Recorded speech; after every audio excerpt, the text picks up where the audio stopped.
Kate and I come out of the Office of Programs for Exceptional Children. I'm Andrea Kearney and this is Kate Quinn. We're your presenters tonight. Just a little bit of background on us. Kate and I both were in special education teachers in the classroom for a very long time.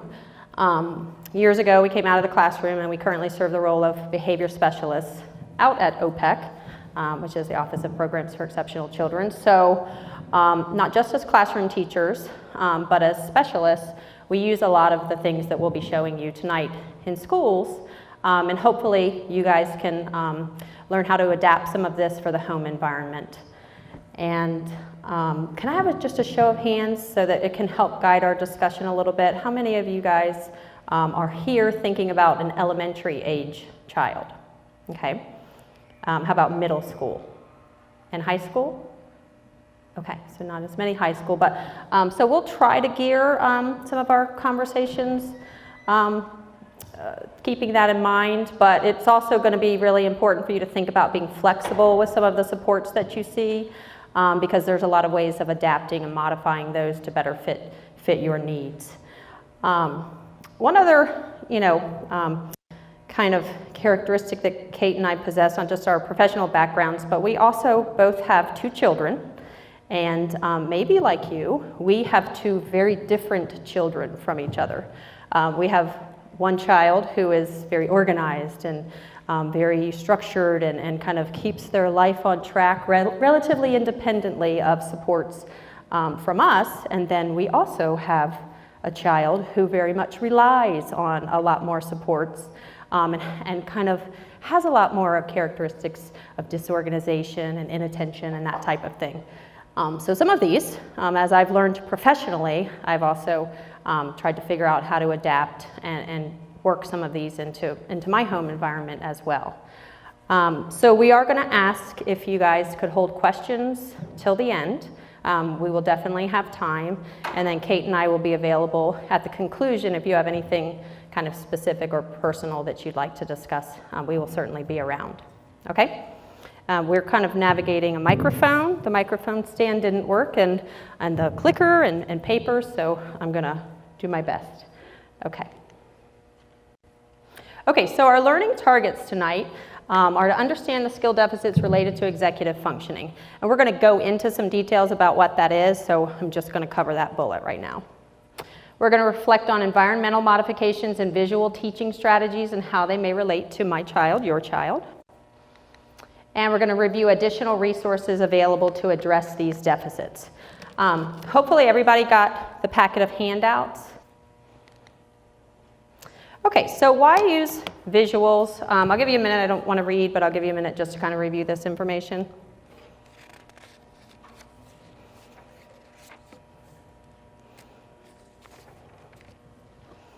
And then if we look at the next slide, they improve expressive language, improve receptive language, improve literacy, are effective in increasing skills across curriculum areas, and visuals allow more time to process information. So what we did there was a couple of things. We paired the written text with a visual to help support that learning, and we chunked the information that was provided to you by giving it to you in smaller pieces. We want to think about visuals as we use visuals. We use visuals constantly throughout our everyday life. I'm not sure how we could drive and navigate highways without visual supports, right? We use our phones and we use the calendars and all of those types of things. We use visuals to access which door we should go in when we're going into a school or the mall, that type of thing, and signs, hotel rooms, no smoking signs, all of that type of stuff. So visuals are really an important part of our lives, and so we want to think about how we can incorporate an increase in visuals to help kids when they have deficit areas. And we want to make sure you realize that even written text can act as a visual. It just means as a visual support. If I'm carrying that with me, if it's something that I can access regularly, then that can also be a visual support. And we want to make sure we realize that we need to teach the use of visual supports. Just kind of having something, just like that beautiful calendar that we might have on the refrigerator, doesn't really do much if we aren't using it and accessing it and teaching our family members to kind of look at it and refer to it. So, so making sure that we're teaching how to use those visual supports. So Kate and I decided to present this information through the framework of executive functioning skills. And I'm going to give like kind of a big definition of what that means, and we're going to kind of break it down. It's the group of mental processes and cognitive abilities, such as working memory, impulse inhibition, reasoning, that control the skills, such as organizing tasks, remembering details, managing time, required for goal-directed behavior. That's huge. That's how we function in the world. We synthesize all of these things, all of these cognitive processes and all of these skills that we have, and that's what allows us to do all of the goal-directed behavior that we need to do as functioning adults. And so we have to think about, sometimes we have children who are lagging a little bit behind in some of the development of those skills, and what can we do to help those further develop. So using this lens, we're going to look at the executive functioning deficits, and Kate and I we lumped them a little bit together, and we certainly aren't covering all of them. We kind of pulled out the ones that lent themselves best to the use of visual supports. And it's helpful to do it through this framework of executive functioning deficits. It helps the presentation have some organization, and I think it's really also helpful for us to attach the visual supports with a deficit area. And so that's kind of how we're going to organize the presentation. There we go. Okay, so our skill deficit areas related to executive functioning, and like I said, we grouped these. It helps with the organization and interjecting the visual supports. But response inhibition and sustained attention, we grouped together, and we'll go over what these mean in a minute. Taking some creative risks. There we go. Working memory and time management, emotional control, planning and task initiation, and organization, okay? So now, if we take the first kind of set of skills that we're talking about, and this is response inhibition and sustained attention. And that response inhibition is kind of the ability to not direct my attention to a distracting stimulus. So if somebody walks into the room and they just stand over there, I might be temporarily distracted, but I have the skills to kind of reorient myself and come back to the presentation. But someone with that response inhibition deficit might be quite distracted by that. And if they're wearing a Steelers shirt, they might say, "Oh, I like the Steelers too." And then we have a lot of kind of mental thoughts going on. We have the thinking of, "Oh, I wonder if, how he feels about the Ravens, because the Steelers really don't like the Ravens. And, is he ever going to sit down, or is he just going to stand there?" And so that's what a lot of our kids do. And then we have the significant level of distractibility, and then our sustained attention is kind of shot. So if we think about a lot of the things that we're expecting our kids to do that requires response inhibition and sustained attention, completing chores, especially less preferred chores, completing homework. We've got kind of ignoring distractions from siblings when they're trying to do homework. We've got keeping attention like during sports activities and during those extracurricular activities. Sitting through lengthy things like religious services or meetings that kids are attending with their parents, things like that. So what we want to cover now related to response inhibition and sustained attention is environmental modifications. And then we're going to talk about teaching strategies and show some of these visual supports throughout as we go. Okay, so one environmental modification is to restrict access. Like I said, I have 2 children, and one can maintain possession of her phone while she does homework and while she does other tasks around the house without problem. The other one, that's almost impossible right now. So I have to restrict access. When I expect her to do something that requires sustained attention and response inhibition, I'm restricting access to her phone. And so thinking about that, it might not be the phone, but it might be TV. If your child has difficulty watching TV while completing homework while the TV's on, think about restricting access. We talk about posting home rules and other rules specific to your expectations. Maybe it's homework rules, and you want to refer to them. You want to kind of constantly be reviewing what that looks like, and that can help with that sustained attention. Does that remind anyone of our kids? We want to reduce distractions. So we want to think about what are the distracting things in the environment, and we want to try to limit those. There are a lot of the same things that we do to self-manage, but we want to make sure we're kind of doing those and teaching those same types of things to our kids.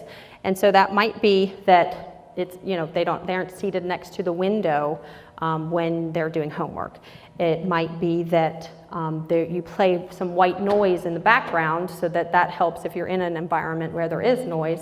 Maybe that's something, or putting headphones on and they're listening to classical music or something. So thinking about ways to reduce those distractions can help. We want to prompt kids to attend. We can't just kind of go from kids having real difficulty with this to expecting them to do it independently without a prompt level. And you kind of want to just think about what your child needs, checking in with them every 30 minutes and prompting them to keep going through homework may not be enough. Your child may need every 10 minutes, every 5 minutes, every 2 minutes. Just kind of depends on where your child is. And then we just have this graphic to cover a couple of things. We want to modify the task length and demand. We want kids to realize, and I'm using homework as an example frequently because it's an easy one to use, but you know, we want kids to realize the end is in sight. And sometimes that sustained attention really diminishes when kids feel like this is a never-ending task. So sometimes that chunking of expectations can help with that, and we'll talk about some visual supports that support that. And then building in variety and choice. If your child has, you know, 3 things to do for homework, which one do they want to do first? Again, you can kind of build some momentum and increase that sustained attention by allowing some choice making in there. And then really we want to pay attention when our kids are paying attention. So, you know, celebrate that. If your child had a moment where they sustained their attention and they didn't get distracted by some stimulus that's in the environment, we really want to recognize that, give some credit for that. Okay, so that's some environmental modifications. Now we're just going to break down a few teaching strategies. Prompt, we talked about that a little bit, but really thinking about what that schedule of prompting looks like. Am I prompting too much? Because we don't want that. We don't want our kids to become dependent on mom or dad constantly coming in and telling them to get going. Or am I prompting not enough? And then maybe not enough is getting done. So thinking about what your child needs. Sometimes we need to really teach delayed gratification. I think especially in the world that we live in right now, and I have this conversation with my daughter all the time. You know, if she doesn't receive a text back from someone within 5 minutes, the world is ending, you know. And so teaching delayed gratification is even more challenging now than it used to be. But one strategy to do this that we're going to show is the use of token boards, and we'll explain what those are in a little bit. And then we want to sometimes discourage multitasking. Kids who have sustained attention and response inhibition deficits, multitasking can be difficult. And so even thinking, you know, beyond homework, I try to do some cooking, baking with my daughter, and sometimes she's trying to do 3 steps of the recipe at once, when really we just need to focus on cracking the egg so that the egg doesn't end up on the floor because you're over here trying to pour the flour. So thinking about how to discourage multitasking when you can. Teach self-monitoring. We're talking a lot about supports that we're providing, and sometimes that's the point that kids need right now, but we really want to be thinking about what that next step is, that self-management piece of how do we get kids to start to do some of this themselves, and some of the visual supports will help address that. And then teaching mindfulness meditation. We've got some apps and some things, and this is a strategy for building the attention muscle. And it helps kids refocus. This can be good for kids with some anxiety issues as well.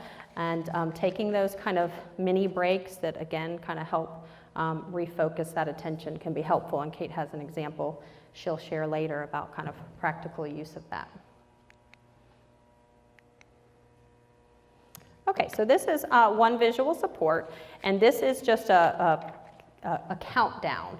So how, you know, when kids are kind of how much longer, and this one is just in minute intervals counting from 5 down to 1. These can be just, you know, on a piece of paper. It can be on, you know, you can get more advanced and you can laminate so that you can reuse some of these supports, but kind of counting down, and maybe we've got it in 30-minute increments or 30 minutes where we're counting down minutes, 5-minute intervals at a time, whatever fits your child's needs. Again, a lot of this type of support can be made just on a, you know, in Word.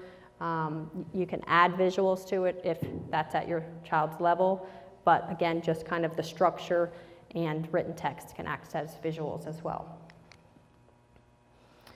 This is an example of a token system. So a child is designated, or we're giving choices about what they might be working for. Maybe that's just something that's coming up as a regular part of your evening routine. Maybe it's that TV time.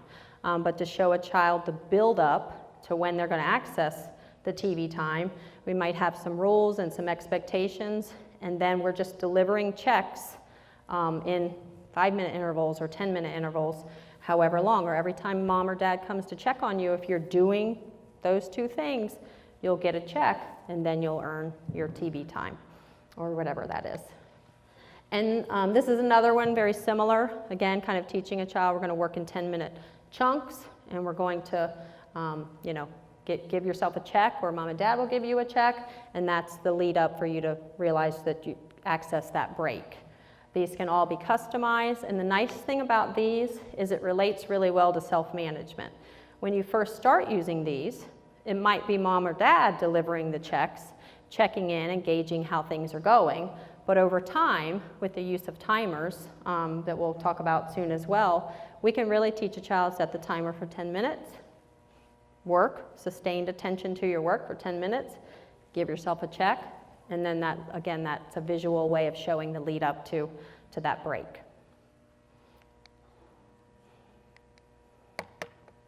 One thing that we frequently did in my house, when you come home with the task to study for your science test, it's a very vague direction for kids. And so we used a lot of checklists and, you know, systems like this where we had to break down exactly what that meant. You need to read page 27 2 times. You need to go through your vocabulary cards 2 times.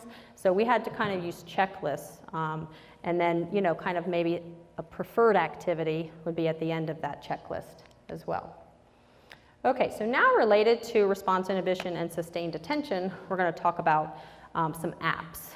We've checked these, and these are all current. If you do gain access to the resource page, it also had the price. Most of the ones that we generated were free, or they might have had a paid version of them.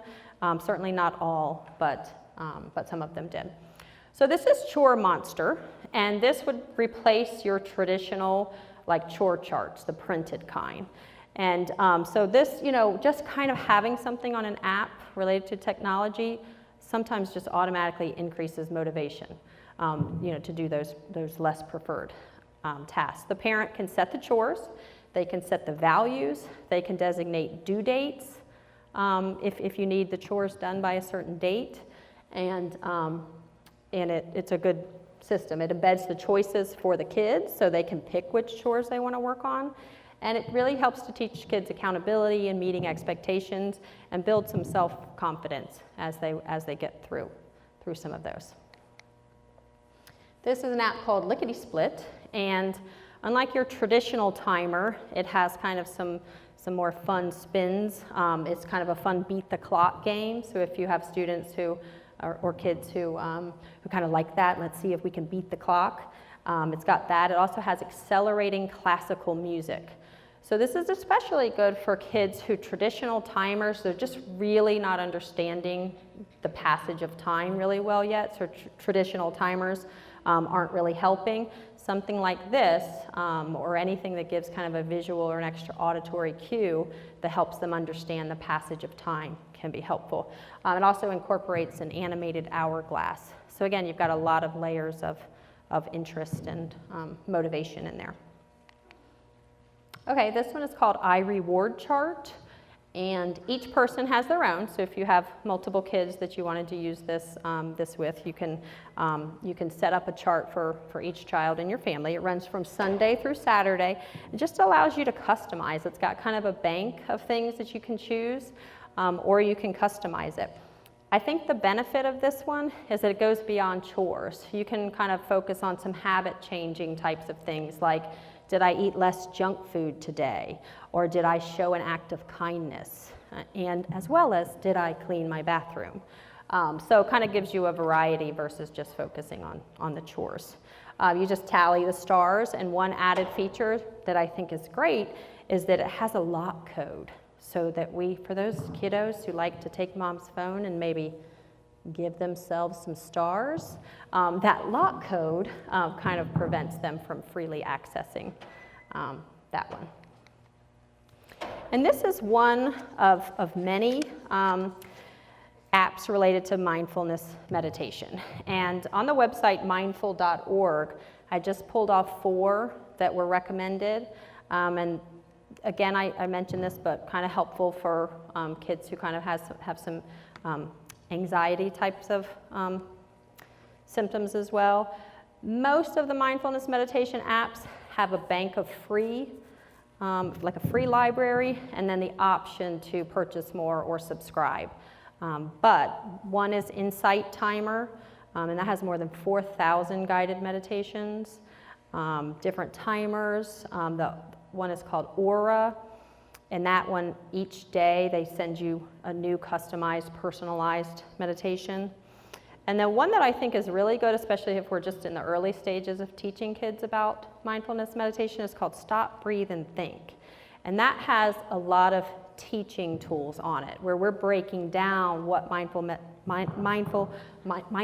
is, and even goes into some of the science, the physiology of stress and the neuroscience of mindfulness. So if you kind of have those kids who are interested in that, and even if you don't, again, I think the concept of breaking down what mindfulness is and teaching kids why it's important can be helpful as well.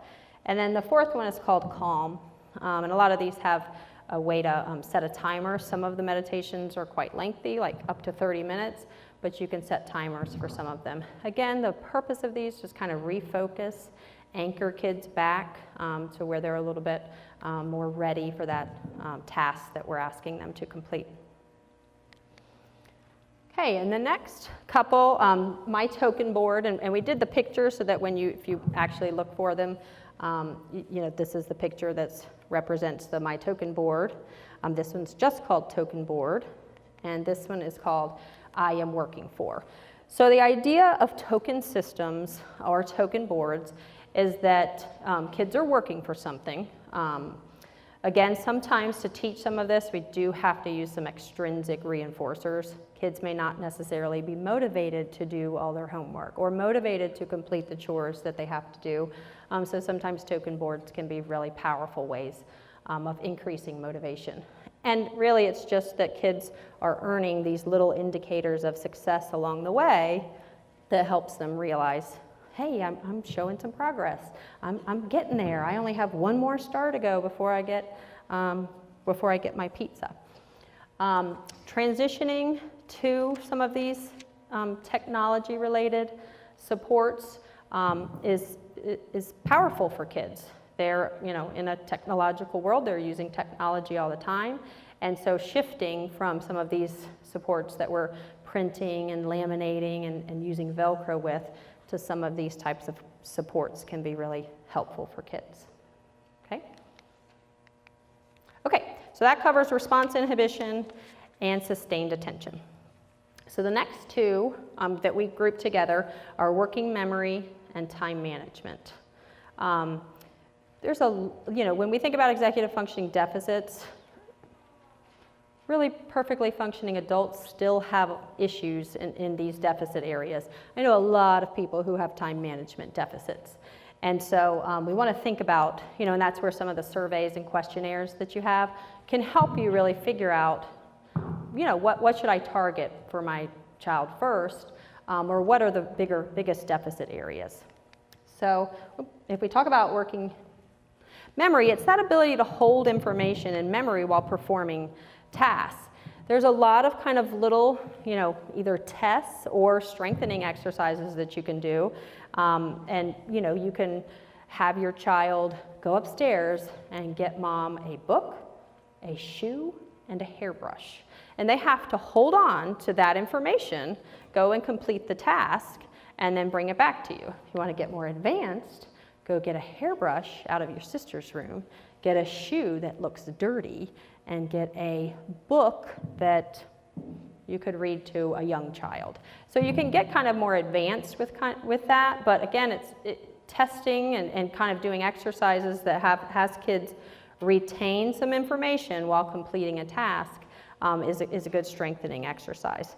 Time management, the capacity to estimate time, how long something takes, that gauge of the different steps that something's going to take that build up to a larger project and how much time to dedicate to each one of those steps, and even just the understanding that time is important.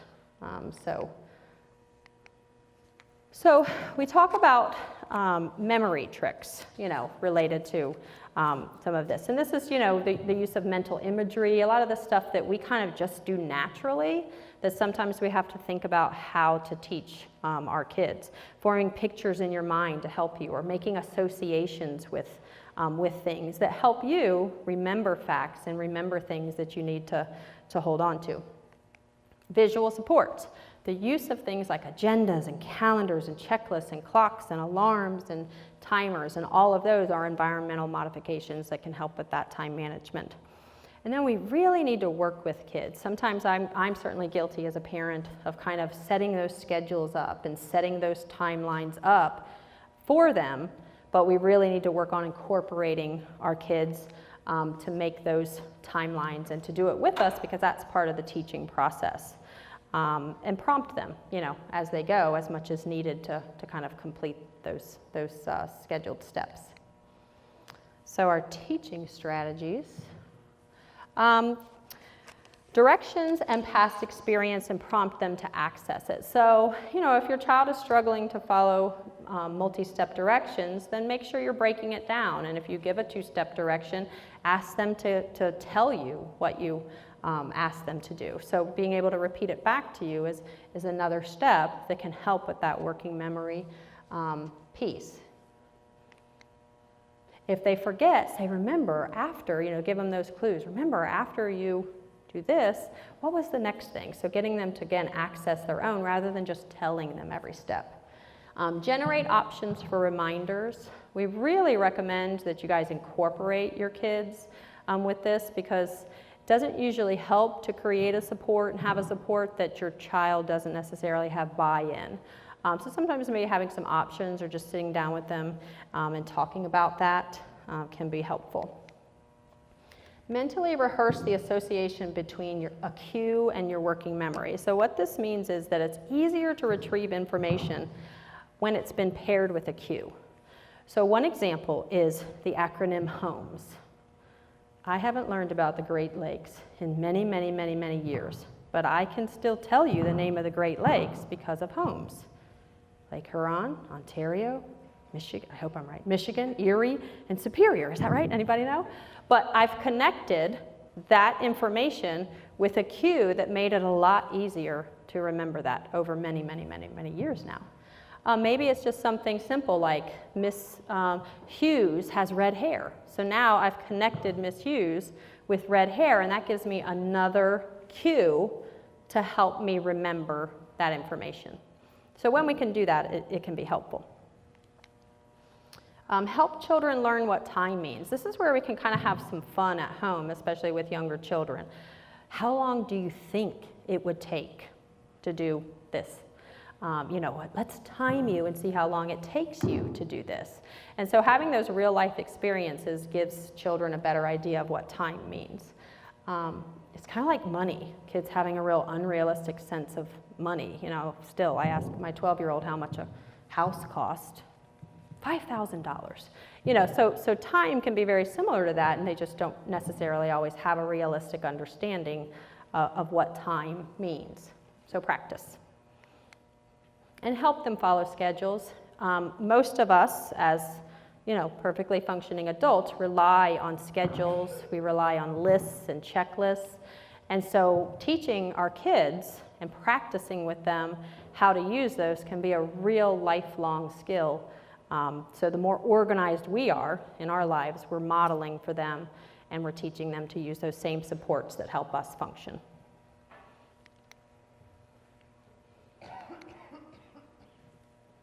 Okay, so we've kind of referred to checklists a little bit, but just to show you some visuals. Again, this is written text, but it's a visual. So this is a checklist with distinct tasks. So I might need my child to complete these 4 things before they're going to be able to, have their video game time or whatever it is.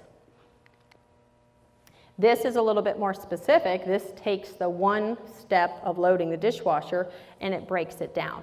Rather than mom or dad constantly having to prompt them about what the next step is, checklists are really, really valuable.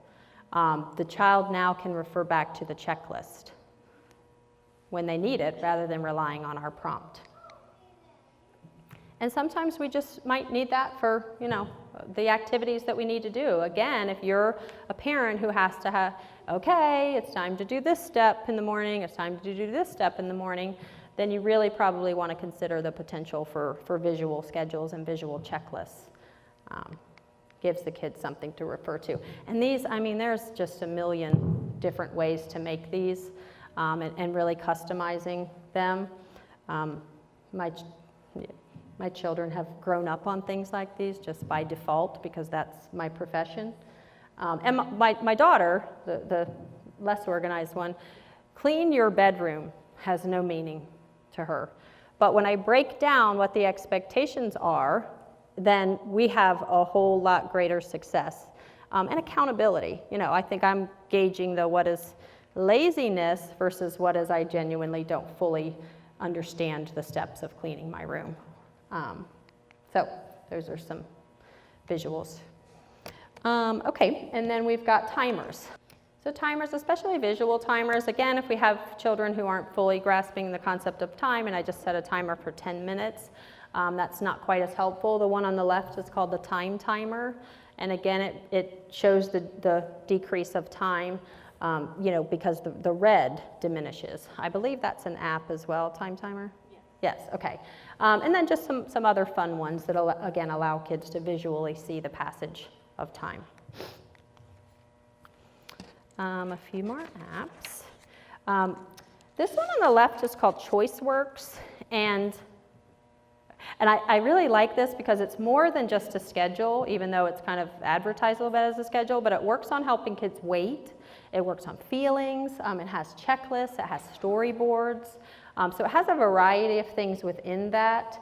But this is kind of very visual and allows kids to move the pieces from side to side, so that helps. It's very customizable, and you can do separate accounts for different children. The one on the right is similar. It's called ChoiceWorks Calendar. But for those kids who are a little bit, like what are we doing today, and which days do we go to school, and when is dad coming home from deployment? So it just allows them to see the greater scope of time rather than breaking it down during the day. But again, these all help kids organize their time. Can be helpful for kids who are anxious about transitions. They help with the executive functioning deficits we're talking about, and also helps with kids who kind of have rigid thinking and are a little bit less flexible than we want. And this one is called Focus Keeper, and it uses the Pomodoro technique where work intervals are separated and broken up by breaks. So that can be really helpful. It can be really helpful as adults too, for us to see that if I work for this sustained amount of time, then I get a break, and it really is kind of proven to help increase productivity when we're breaking our work expectations down into chunks. This is Wunderlist, and I have not tried this, but I might, because it's really kind of a life organizer. So especially, you know, I know there were some people in here from the secondary level, middle and high school. You know, this can be really good. It allows for sharing too across family members. So, you know, you can share lists, you can share reminders, you can share deadlines. So you can kind of be prompting your child through the use of this technology. And it may also seem less kind of naggy. Mom's not necessarily nagging as much when it's coming as a reminder through my app. This one is considered a great app for productivity and time management. Even the free version is advertised as being pretty comprehensive and helpful. And this one is called Bug Me, and it's just kind of a sticky note reminder system. You can set it up so that it has alarms attached to them, so it will give you those reminders. You can also add them to your home screen so that you're getting that reminder right there, kind of a little bit more in your face. But between that and the alarm, there's a lot of flexibility to that app. Okay, and Kate is going to take over with emotional control. So I'm going to go over the next few categories, starting with emotional control. And emotional control is just what it sounds like, being able to manage your emotions and control your behaviors.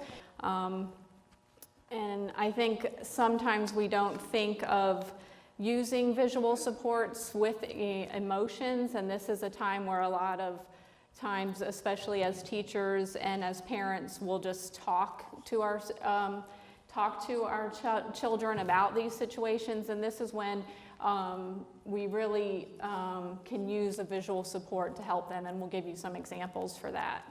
So first, the environmental modifications though.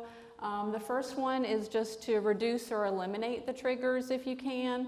So if you know that your child has certain triggers, like being in a crowded place or certain environments that are difficult for them, if you can reduce them, that's a good option, or just or have them be or limit your time there. So I mean, you can't always eliminate those, but if the beach is really difficult for them, or it's always a crowded place, so try to limit those environments if you can, and then work on the visual supports and the modifications to get them there eventually.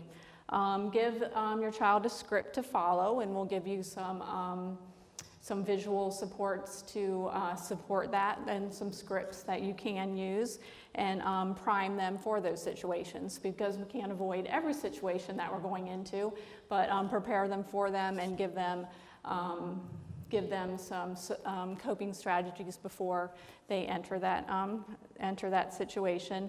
And then if you have to, you may have to remove your child from certain environments if it is too emotionally stimulating. And so those are just some environmental modifications, and then we're talking about teaching strategies. And especially with emotional strategies, we want to think about teaching just like we would teach any other strategy. So sometimes we don't think about teaching emotional strategies like we would teach math, but we do want to do that. We want to use visual supports, and we want to teach it and practice it just like we would teach anything else. So, so we want to put these supports in place so that they can be successful with these emotions just like everything else. So teach your child to recognize the situations early and cue them when they are starting to get upset. And we use this in the classroom a lot. And tell them when you see those when they are getting triggered. So You can tell your child outright, like, oh, I can see you're getting upset. It looks like you're getting upset. Your fists are clenched or your voice is raising. That looks like you're getting upset. So what can we do to calm you down? So cue them if they're not ready to understand themselves when they're getting upset. Let them know when they're getting upset and give them specific behaviors that you see in them so that they start understanding their own behavior. So that's one teaching strategy that you can show them. And then use gradual exposure and guided mastery, when that just means, like we said before, if there are certain environments that are difficult for them, gradually expose that to them. So if the mall is really difficult for them and they hate going to the mall or they hate going to the beach, we'll just go for 10 minutes and then we can leave. Let's just slowly expose them to those environments, and let's be successful for a few minutes, and then we'll reinforce them for staying for 10 minutes, and then we'll slowly get used to those environments because we don't want to avoid them forever. And we are going to teach them some coping strategies, teach them, it might be different for every child, maybe some deep breathing, maybe we're going to count to 10, what's it going to be for each child might be different, but we have to learn the coping strategies for each for your child and what's going to work for them. And like Andrea talked about, the mindfulness meditation can work for a lot of students. And my one child who, like Andrea had said, I have two sons. I have two sons. They both went through Virginia Beach schools, and like Andrea mentioned, one super organized, got everything done. I didn't have to worry about him. My second son struggled a lot more, and I'll give another story for him. So sorry, Cameron, but he's in college now, so he did make it through.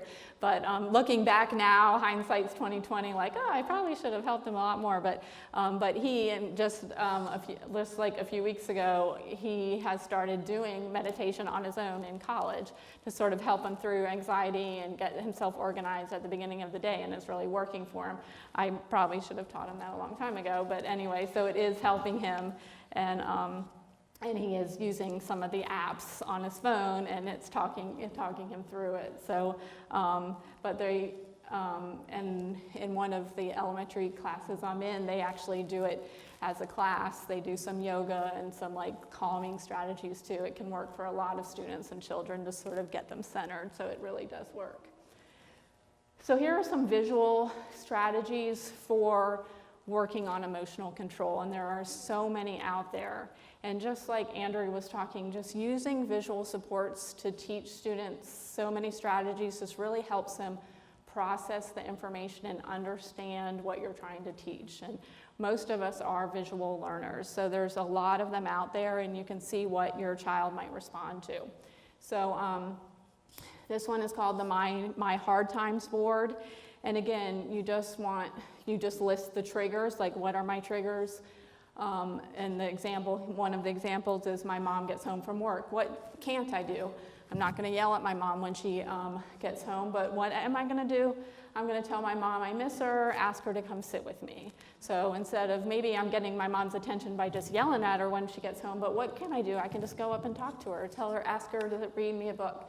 So just go through it. And again, especially I think with the emotion and the social skills, we tend to talk at our kids and not think that we need to have a visual support and teach it more. We're like, you really just can't do that. And it's more like a lecture, like this is what you need to do, and your friends need to, if you want to have friends, this is what you need to do. But like start trying some visual supports, and teachers do that too. Like I've told them like, this is the right thing to do, but like try the visual supports, it really helps them process.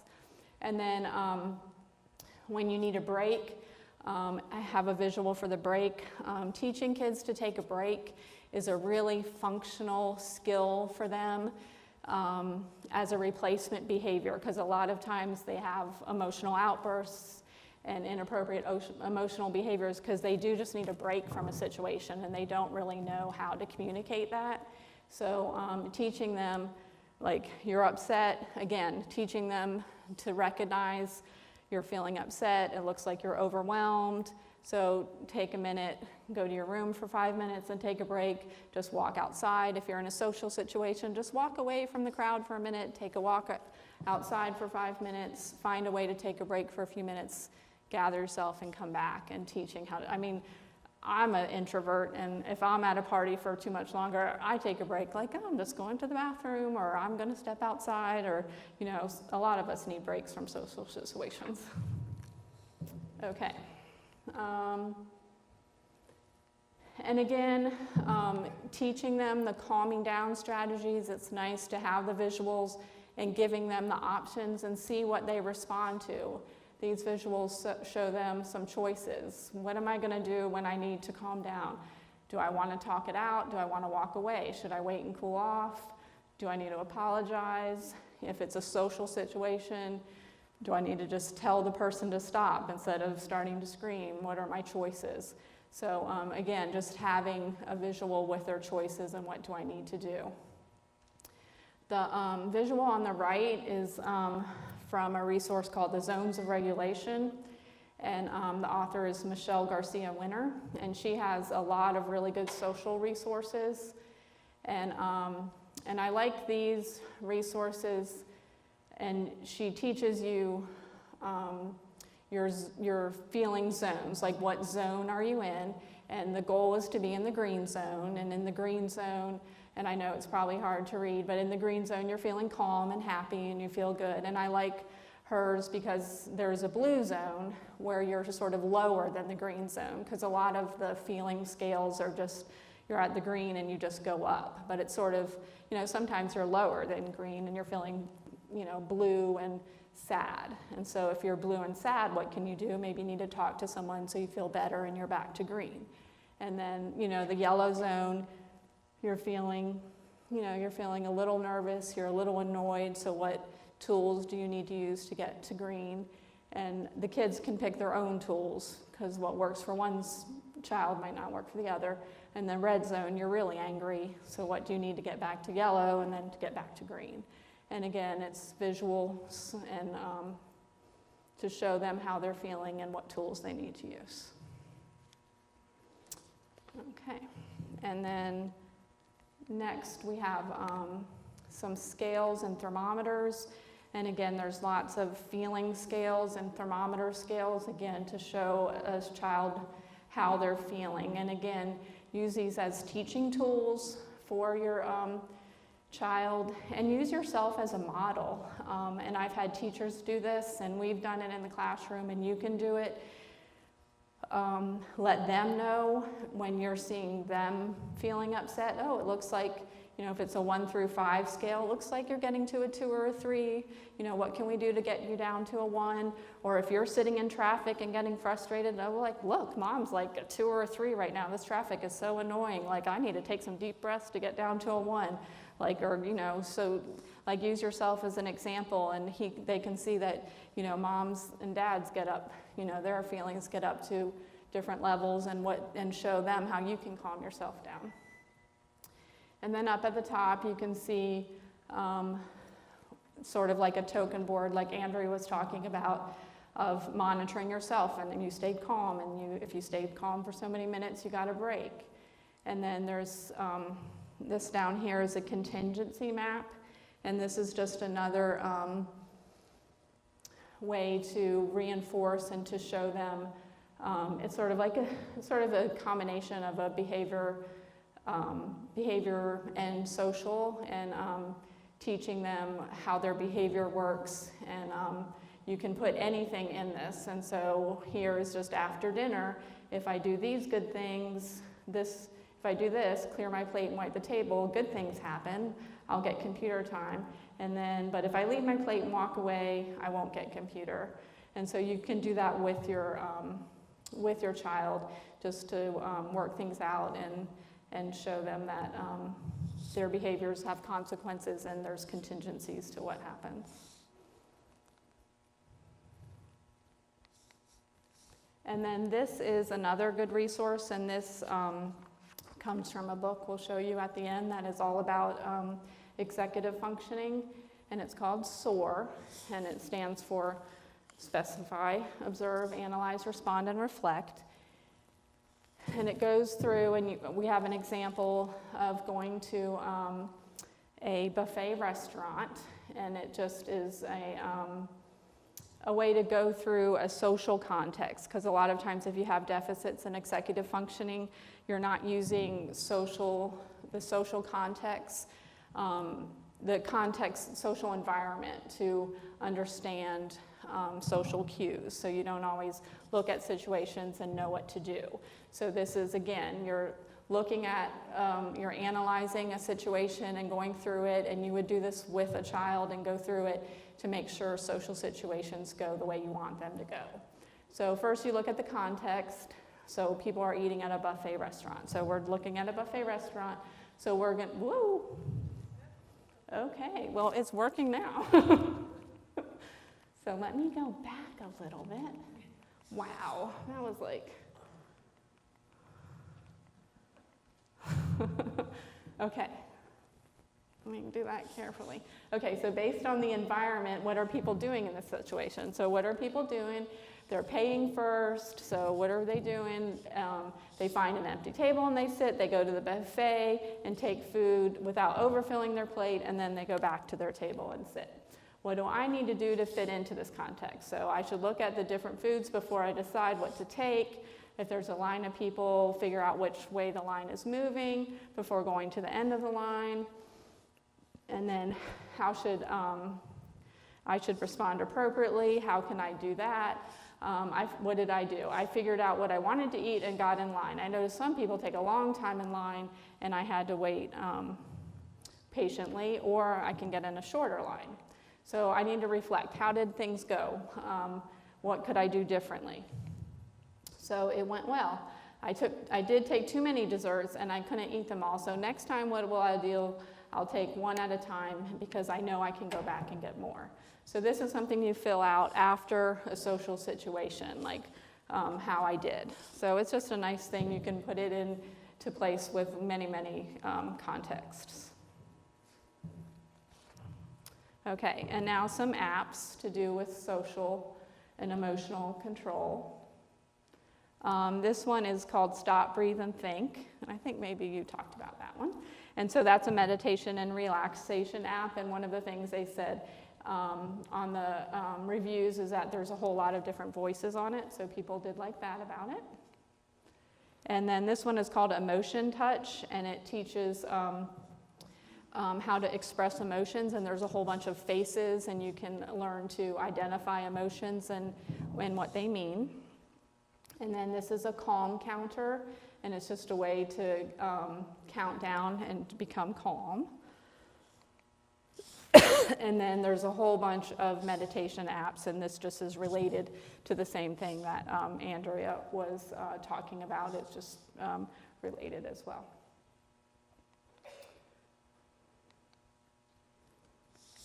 See? No? Okay. So the next category I'm talking about is planning and task initiation. And planning, again, that just takes into account a million different things, and that's planning for homework, planning for projects, planning how to organize your room, and all those things that comes into play in many, many areas of your life. And then task initiation is just getting started on getting something done. And for a small child, this would just be like if you ask your child to start a chore, and for an older child, this would be getting started on a project and not waiting till the night before your term papers due. So, because that's all happened to us before, right? Any parents out there? Yeah, so, oh yeah, no, that was assigned like 3 months ago, but okay. So some environmental modifications to put in place is helping your child design a plan. So work with your child, design a plan. What can we put in place? What do you want your plan to look like? Because like Andrea said, we just, some of our kids, they're going to get it done. Some of our kids, we need to work with you and help you with this. Provide the planning tools for your student, the calendar, the agenda book, some apps. Let's find these together, what's going to work for you. And sometimes you might have to walk through the first step with your child, and that's called building some behavioral momentum with your child. So let's get the first thing started. Let's get, even if it's like, let's find the topic. What topic are you going to do? Let's get you going. Let's build some momentum, and then you can finish it up. Some students might need your help all the way along the way, at least for a while. And one thing I had to do for my second child is, and this comes into planning many things, but with homework, and even though he was in high school, like you're trying to give him independence, and finally we just were like, you're doing your homework downstairs. Like he's not going upstairs and disappearing and like get your homework done, like that just is not gonna work, because it just wasn't ever getting done. So like sometimes, and this one is like having help readily available. He didn't necessarily need my help, but he sort of needed my presence, so that worked. Sort of. So, and then establish a set time to do non-preferred tasks. And some kids and people like maybe do the non-preferred task first and then do the less preferred, or do the easy things first and then me personally, I do the least preferred things first to get it over with and then do the other things. Some people want to save the least preferred to the end. Like I'll do all the easy stuff first and then tackle the hard thing. So it all depends. See what your child responds to. So some teaching strategies. So walk through the planning process with your child. So these are, if you have these deficits, again, we have to teach them this process. We're not going to be able to like, look, here's a nice planner. Use this planner. So we need to teach them how to use these strategies. And apply and start with, do it for a simple task, then prompt them through it, show them some success. Like oh, we used it, let's try this plan, a simple little checklist to this, and then prompt them through it, show them some success like it worked. And then use a reinforcer. Reinforce them for being successful, and you can use a token board and use reinforcement for your child, because it really does work. And I had the biggest faux pas as a parent and a behavior specialist. I totally had my parent hat on with my son, and I'm going to use his name. He will never watch this, but Cameron, and he was the one, tests were great, classwork was great, then you pull up Parent Portal, and the homework was all zeros, because he just, why do my homework? So, and so my first response was to just punish him for all the zeros. And the first thing we do as behavior specialists, use reinforcement, reinforce them, and reward them. And so, but as a parent, I was just like, as soon as you have 3 zeros, your electronics are gone, your phone is gone, I'm just punishing you. And it would work for a little bit, then he'd get his electronics back, and then the zeros would come back. And then finally it dawned on me, as I'm at work and preaching reinforcement and reward, I'm like, I am being the worst parent ever. I've never even tried to reward him for doing the right thing.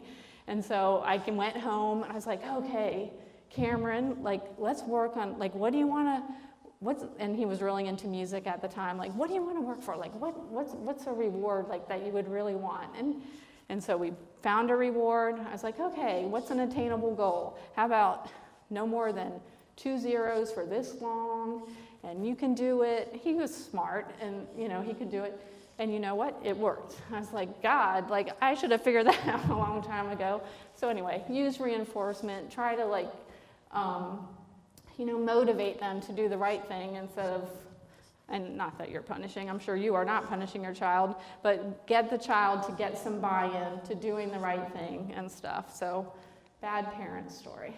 And ask questions to your child to help them prioritize. Again, teach them, what do you need to get this done? What should you do first? What do you think we should tackle this? Again, teach them the strategy.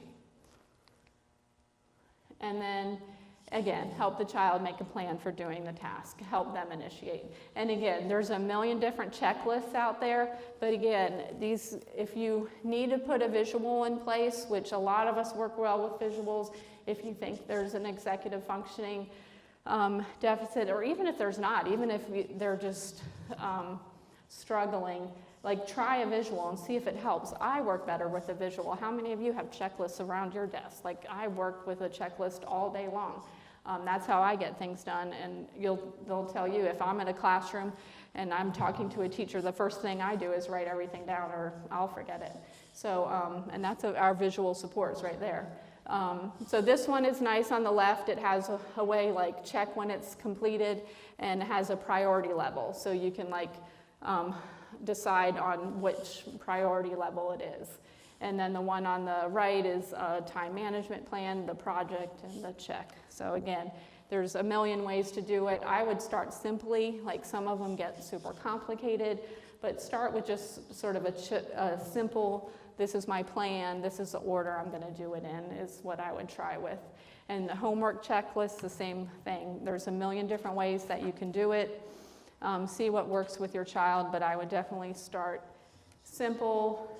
And if you aren't, did you do your homework? This is what I need to do. This is how I'm going to plan. And this is what will happen if I get everything done. And again, up on the top, you can tell we like that little format, but it works. It's simple. I mean, and you can just draw that on an index card. Like you don't have to print that out. What do I need to do? Two problems, 5 problems, 10 problems and get a break, and then 5 and then just 10. So, and then the one on the bottom sort of combines, this is what I need to do before school, and then what do I need to do to take home for homework? Again, there's a million different ways that you can format that out. And this one is Can Plan, and it helps work on building independence and how to complete tasks. So it just works you through completing tasks. And ABC Notes, it has checklists and sticky notes. And my homework student planner,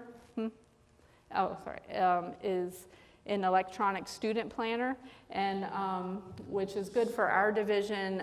This one does lend itself easily to block scheduling. So that was on one of the reviews. So if you are in a school with block scheduling, you can put your schedule in it easily, and it goes through and has notifications come through on it too. And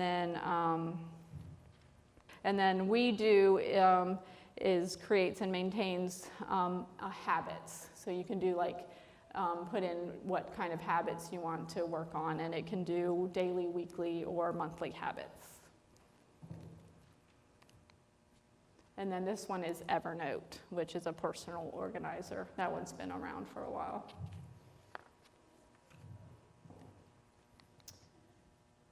And then this is a really good website that has, you can sign up without, it doesn't cost anything, and there's a blog and a lot of executive functioning resources. There's games and handouts, and I don't want to go too fast if you're, and then this is one of the examples of one of the resources we thought was really helpful from this website. And this is a resource, a nice visual. It's called Get Ready, Do, and Done, and it has a few versions of this. This is the most basic version, and so you could just write, what do I need to get ready, what do I need to do, and what do I already have done, and then it has a few versions of it, which we thought was really neat. It's funny that it's... And then the second thing is get ready. What does my body need? Does my body need anything before I start? So it sort of gives you a little bit of a visual cue. And then it has a list, task and time. And then done, the task is something new. When I'm done, I will feel. How will I feel? And then the third part is a lot more visual stimulating, so if you could handle that, you can use this version. But some kids might like all that, and they might like all that on there. So what materials do I need? What do I need to get my body ready? And the steps, and then you can have some times and some goal times. So it's nice because it has 3 different versions of the same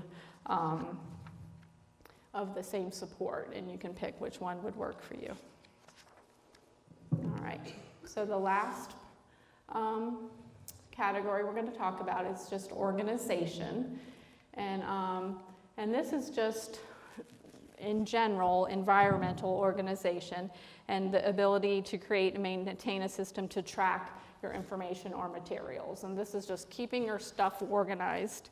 And obviously, lots of situations require organization. Just, like Andrea said, just cleaning your room and completing projects, organizing your homework, keeping your binder organized.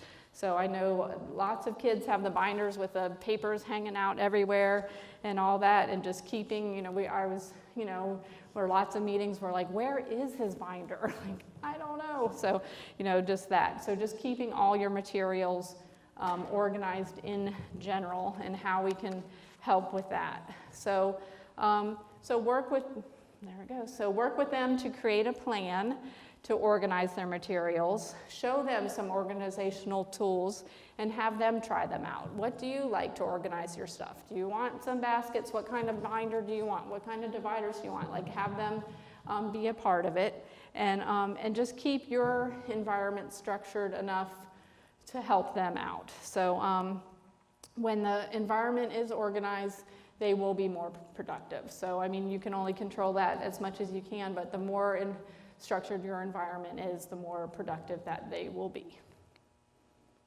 And some teaching strategies for organization is just practice it frequently, have them work on organizing things and keeping things in the right place. And again, use the visual supports to help them know how to organize things. Like just telling them, like, just go organize your room or clean your room or organize your binder won't be helpful. We need to show them how to do that. And that is very helpful. And get their input on the organizational systems. What do they like? What is going to work for them? And I learned, because I'm a little too organized, sometimes people might say my desk doesn't express it right at the moment, but in general I'm very organized, and don't expect them to be as organized as you are, but expect there's a spectrum of organization, so we don't want them to be, so expect them to be organized, but maybe not to the level that you want them to be. And then ask them to evaluate your current system. So how is this working? Do you feel like you always know where things are? Do you know where to find your homework when the teacher asks for it? Is it working? Do you know where your stuff is? And again, there's lots and lots of different ways to organize your stuff using visuals. We were trying to just focus on a visual way to do that, like the color coding you see a lot. And if you find a system that's not super complicated with the color coding, it really can work. So, your red bags and your red binders, your red folders are always for history or social studies. Your blue is always for this. That can help a student if you do color code their things, if that will work, and if they can stay up with it, and you teach them to always do it that way. That really can help a student. And then the binder, the highlighter idea, just has the different highlighters for what they need to do. The green things mom needs to sign, the yellow things I need to study. So this would be like for an agenda or for their notes. And then the baskets is just like a home organization things, colors and lights. And we saw another one that just, what was the other one? Was labeled? And I like this idea for my own. Clean, dirty, and can wear again. Oh yeah, clean, dirty, and can wear again, if you didn't hear that. So, yeah, clean, dirty, and can wear again, instead of like all of it's just on the floor somewhere. So, and so, that can help. So we like that as well. And then, and chore charts, to do and done. And again, there's a million different ways to do chore charts to help you at home. And I know if you're a parent like me, you've put up like a million different chore charts and reward charts at home, and then you leave them up for a couple weeks, and then after it's like, you know.